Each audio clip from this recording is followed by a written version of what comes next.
welcome back to the Novice Podcast, where we break down complex financial terms in a simpler form just for you. Subsidy is gone, guys. Why are we still broke? Today, I'm not alone in the studio as usual. I have a guest with me, and his name is Onome. Good to have you here. Hi, how you doing? Good afternoon, Onome. Can you give us like a little bit of introduction about yourself? Okay, so I work at Green Ticker Research, and what Green Ticker Research does is we essentially make stocks simple, right? So I'm focused on stocks, I'm focused on Nigeria and everything money related in essence. If you missed our previous episode on investment and stocks, this is a sign that you should go back and watch it. So, subsidy is gone, Onome. Like, why are we still broke? And in fact, what exactly is subsidy? So a subsidy means that you are paying for, or we were buying petrol at a cost that was lower than market price. So it means that the government was paying the difference, right? And after a while, the government couldn't afford to do that anymore. So right now, what we're paying is close to what the market price or the actual price of petrol is without any subsidies or without any cost cutting and all that. Why did they cut down on the subsidy? Were they becoming broke or like were they running into debts?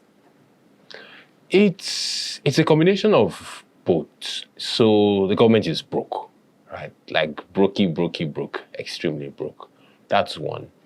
Two is it wasn't sustainable anymore because if you look at our neighboring countries, right, petrol is even now still a bit more expensive. And when you have a situation like that, it means that if petrol is cheap in Nigeria and it's expensive next door, then you have people smuggle it. So it's a combination of both. And what do you do when you're broke? You try to cut costs and you try to live within your means. And so that's what the government has done. So the government is literally living within their means. Not yet. You're almost there, not yet. Not yet. Yeah.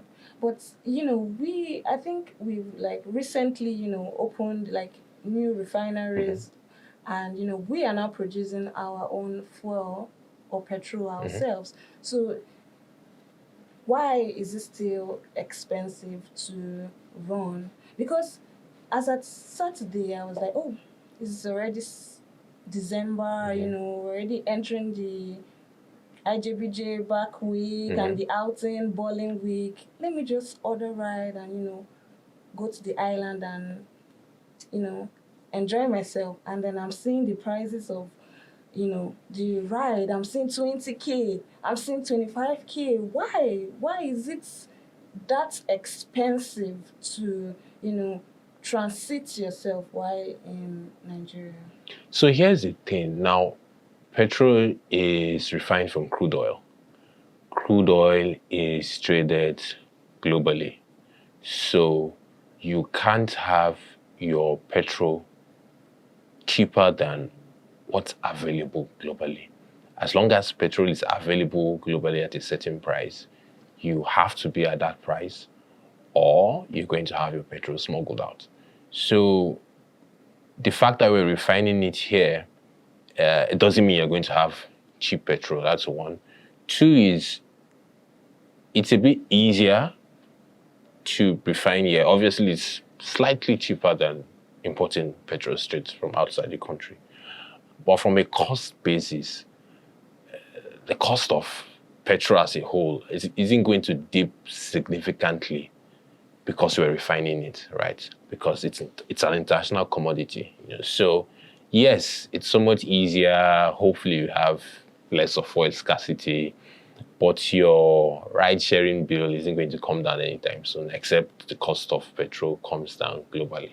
And I don't see that happening significantly anytime soon. So when you say the government, took out subsidy, shouldn't we, so that because they were broke, right? They're still broke. We're still broke. We are Why still are we broke. still broke? That's the question. We are broke because Shouldn't we be swimming in money, or something like that? no, we're broke because we've borrowed a huge amount of money and we're not making as much as we need to make as a country. So think of it as a speeding car. Now, when a car is on high speed, the fact that you slow down doesn't mean the car has stopped moving. You've just slowed down, right? So we've borrowed a huge amount of money. We're going to have to pay back, and we're not earning as much as we should, or the government isn't making as much as it should. So you still have what you've borrowed in the past that you need to pay. And borrowing. In fact, I read that each Nigerian were in debt. Like we owe the government 600 and something thousand naira. Did you read that? Yeah, I mean that's where you like if you take the debt and you divide it by every Nigerian, that's what you get. But there's nothing wrong in borrowing, right? The only thing is what are you borrowing for? So a lot of the borrowing that we did in the past was for unproductive stuff. Think of it this way. Imagine if you were borrowing every day to eat. You're borrowing every day for money to go to work. It's not sustainable, right? I mean, so if you're going to borrow, you want to borrow to buy a car, to buy a home, maybe fund a degree, So from that angle, that you've borrowed money in the past and you've not used it wisely, you're going to have to pay the money back. So it's a process. It will take a while to get back to that disciplined life, and maybe a couple of years. So, subsidy removal, yeah.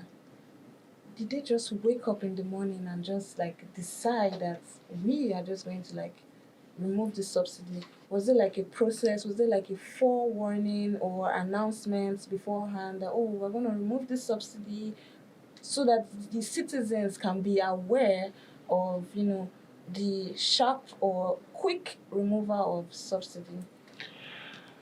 I mean, do you want an honest answer? Do you want to dance around the question? I want an honest answer. So honestly, think of it as Judgment Day. It's like writing an exam. When you write an exam, you know that you're going to pass or you're going to fail. Like you already know. Sometimes you're not sure if you pass or you fail, but sometimes you already know that I passed or I failed. So with subsidy, it was clear that we couldn't afford to do this anymore because a huge chunk of money that should have gone into things like healthcare, education, roads, and all that, it was essentially going to subsidy. And that wasn't sustainable. Now, should it have been removed in the manner it was removed? Should people have been given notice? Honestly, I mean, I don't think it would have changed anything. Some people would say, look, maybe you should have put things in place. And even now, we've still not done that. So in an ideal environment, what you do in order to cushion the jump in cost that people are facing is you can have subsidized transport, right? So you can have big buses that people can fly because they're cheaper cost-wise.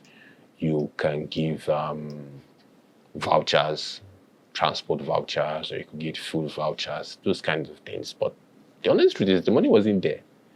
So you're faced with a situation whereby I don't have money.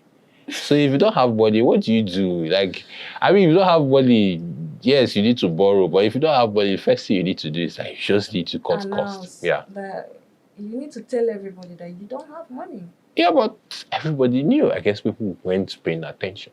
Okay.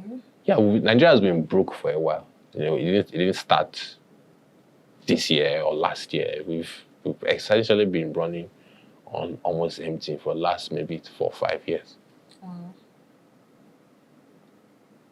So that's the state of things. And I mean, it's like being caught between the devil and the sea. What do? You have the devil and then you have the sea. So you just have to take the hard decisions and, swallow them.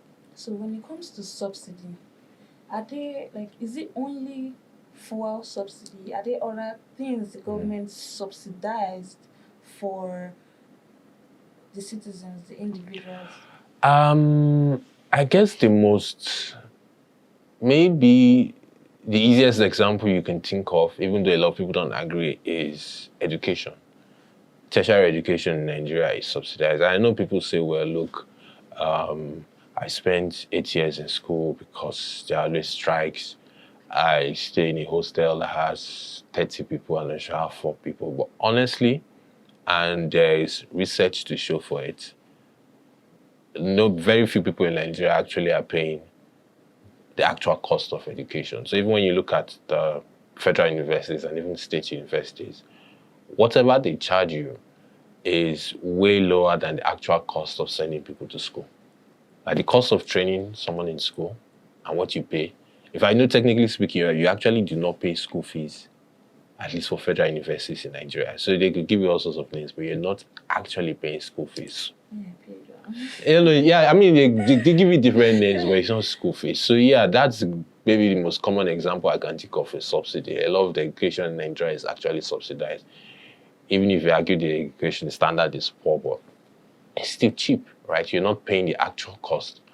So that's the biggest subsidy I can think of for the average Nigerian, yeah. But let's keep it real though.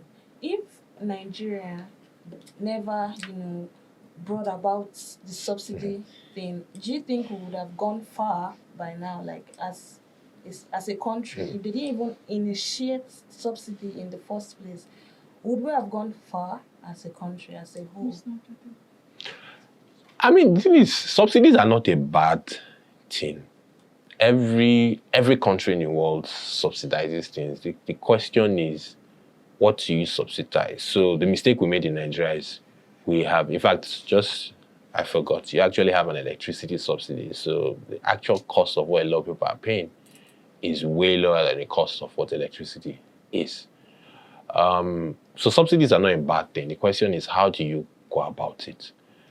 If, for instance, we subsidized food, yeah, We really that need to do that that that would have been a great way. If we subsidized transport, so rather than subsidizing petrol, if you had cheap or transport, if you had vouchers, so let's say for people who are elderly or just people who can afford it. So it's how we went about the subsidies. It's not that subsidies are a bad thing. Everyone has subsidies because there are certain goods that you can't, if you don't put a subsidy to it, you would eliminate a lot of people. So if you take education, for instance, if the government were to say, look, you know what, you guys are going to pay what it actually costs, many people wouldn't be able to afford education. So what most societies will do is they say, okay, education is expensive. We're not going to pay for it, but we're going to create means that you can pay for it. So would give you a loan that you can pay back, like what we've revived the student loan. Would give you a loan you can pay back. We would there are lots of scholarships you can get, and so if you're really bright, then you can get it. So there's nothing wrong with subsidies if they are well applied. We just haven't done that in Nigeria. So what do you think is the way forward? Because it's Christmas period, and I mean, Valentine's Day Day is around the corner now. So even if you don't enjoy Christmas, no, and please, February is just close on by. Saturday, I tried going, like I said, and the cost was a lot. So what do we do? What's the way forward for Nigerians? How can we, what's the word? How can we navigate? Yeah, how can we navigate this whole for subsidy removal and all of that as a whole? Should we just take it like that, or what exactly can we do? I mean, in the short term, things are actually going to be a bit painful because, like I said, the government can't afford to subsidize it anymore. So if the government can't subsidize it, then you will pay the actual cost. And I think that prices probably could go up. Maybe by this time next year, maybe we'll be looking at a 1,000 How much to... is it now? NNPC does at 1025, 1,025 naira. Private firms, petroleum marketers, some will do 1,045, 1,050. I think the highest I've seen is 1,085. A common way of knowing if there's a subsidy or not is if you look at diesel, right? I think diesel prices are around 1,001 or 1,150 or so. So that should be where, at that price point, that's where petrol should be trading at. What can you do? I mean, there are two things you can do, the average person can do. First Yeah, the word average. is, I mean, average. First is you have to find a way to earn more. And unfortunately, one of the downsides of the removal of the subsidy is it means that your cost of transportation is more expensive. That filters into food, that filters into this generator you run and all that. So really, your costs are higher. So you either cut costs, and that's a bit hard, or you find a way to earn more. And so typically, those are the two options the everyday person has. Okay, so I was scrolling through X and I saw a tweet that baffled me. They were like, we were scammed about the fuel subsidy. We haven't been redeemed from it. Do you feel we were scammed or we were not paying attention to Nigeria being broke? People weren't paying attention. I mean, if you notice, and if you probably just Google fuel subsidies in Nigeria, we've had subsidies probably for over a decade, right? That's over 10 years. So it's always been there. It just got to the point whereby we couldn't afford it anymore. I know people ask the question, oh, the government says we've removed the subsidy and then there were savings. And So where are the yeah, savings? savings, we should be swimming. Your numbers don't work that way. So if I was, let me put it this way, if I was spending 100 naira and I'm now spending, say, 80 naira. Now the difference is I'm spending less, right? Yes. But that doesn't necessarily mean that I have 20 naira cash. So were they subsidy savings? Yes. Is it actual physical cash? No. So yeah, it's just accounting. Yes, there are savings, but it's not cash, right? You just are spending less. And spending less doesn't mean that I have cash sitting somewhere. So we're broke. We're broke. That's the summary of Nigeria. So before I wrap up, yeah, do like the neighboring countries and other people do they benefit from this fuel subsidy removal, or are they also experiencing what we are experiencing from this fuel subsidy removal as well? Because they keep borrowing money from other countries. Are they also experiencing this as well as much as we are experiencing it in Nigeria? Yes, because if you travel to neighbor, in fact, you don't even need to go far. If you just cross the border to Republic of Benin, right, or you cross to Niger, you would see that sometimes people buy petrol in really small kegs. So they walk. I mean, there really are no borders, technically speaking. You can the way you stroll from this street to the next street is how you move around these borders. So you see people sometimes who take a small keg or a small jerry can and they cross into Nigeria to buy petrol and then they cross back. Yeah, it's that simple. And that's because the price difference was a lot. So are they benefiting now that those prices have moved up? No, because it means petrol isn't as cheap as it was in Nigeria, let's say 5-6 years ago. The differential was huge because you might say when petrol was maybe 700, 800, across the border you were seeing petrol at maybe what, 11, 12. And it's just common sense, right? I mean, imagine if I took the guy who's wearing red and he's selling, say, a box of sweets at 5 naira. Ogiva next door is selling a box of sweets at 10 naira. Who would you buy for? Right, so it's the same thing, right? I mean, because it's just next door. So it's beneficial to us. For the countries next door, yeah, they lose a bit because petrol isn't so cheap anymore here.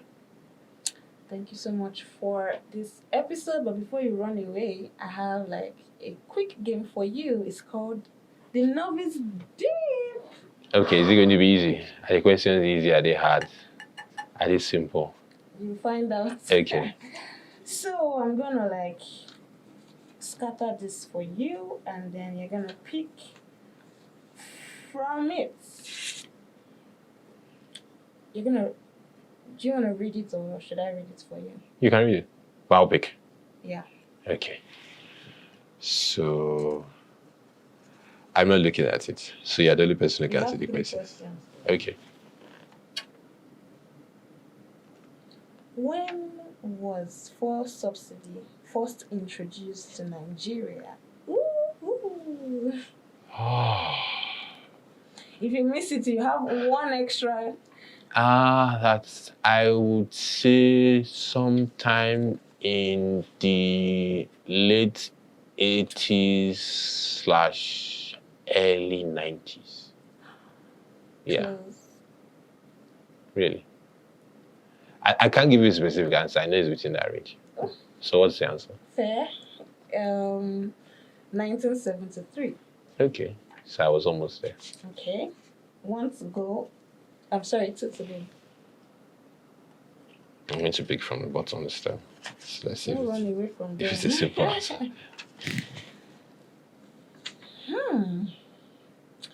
Which sector benefits most from fuel subsidy? I thought the questions were going to be simple. Why is it so hard? Just say something. That's so it's really a sector thing. Okay, people argue that the rich benefit more or benefited more from subsidies. So let's say I drive a Land Cruiser that probably takes maybe 10 times more petrol than you use. And maybe the only petrol you buy is just a small keg for a generator. Now we're both paying the same thing, but I benefit more because I use more petrol than you. And so some people argue that, look, that was a subsidy, so why do you have that? Right? So I'd say maybe those who could afford or those who use lots of petrol were the beneficiaries of the cheap petrol then. Fair enough. Fair. But we're talking about sector. So It's hard. Why are the questions so hard? Okay. It wasn't supposed to be hard. Okay. One more. Okay, I'll pick at the top one. So this time, let's see if it's simple. What are some of the common types of subsidy beside fuel subsidy? You've mentioned, but In Nigeria, Mm-hmm. subsidy on university education, subsidy on electricity. Can I think of a third one? At this point, no. That's fine. Thank you. So what did I score? You don't want to know. You So what check did I in the score? comment section. That's not fair. So guys, we've come to the end of this session. I hope you've learned a lot from this. Don't forget to subscribe, like, and follow us on all our social media platforms. Till then, bye guys. Bye everyone.